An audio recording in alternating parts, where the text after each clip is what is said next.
അന്നമ്മയുടെ പുതിയൊരു എപ്പിസോഡിലേക്ക് എല്ലാവർക്കും സ്വാഗതം. പുഞ്ചിരിക്കുന്ന മുഖം നമുക്കൊരു ആശ്വാസമാണല്ലേ.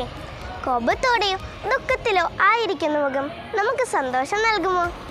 എന്തിനാണ് നാം ചിരിക്കാൻ മടിക്കുന്നത്?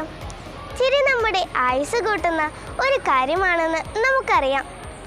സന്തോഷം പകരുന്നത് വഴി നമ്മുടെ സന്തോഷം ഇരട്ടിക്കും. ചിരിച്ച മുഖത്തോടെ സ്വാഗതം ചെയ്യുന്നവർ നമ്മുടെ ദിനത്തെ മികച്ചതാക്കി മാറ്റുന്നു. ഇത് പറയുമ്പോൾ അക്കിത്തത്തിൻ്റെ വരികളാണ് എൻ്റെ മനസ്സിൽ വരുന്നത്. ഒരു പുഞ്ചിരി ഞാൻ മറ്റുള്ളവർക്കായി പൊഴിക്കവേ ഉദിക്കയാണെന്നാത്മാവിൽ 1000 സൗരമണ്ഡലം. നിങ്ങളുടെ ദിനം ചിരി പകർന്നുകൊണ്ട് ആരംഭിച്ചു നോക്കൂ. എല്ലായിടവും ചിരി പകരാൻ നിങ്ങൾക്കാകട്ടെ എന്ന് ഞാൻ ആശംസിക്കുന്നു.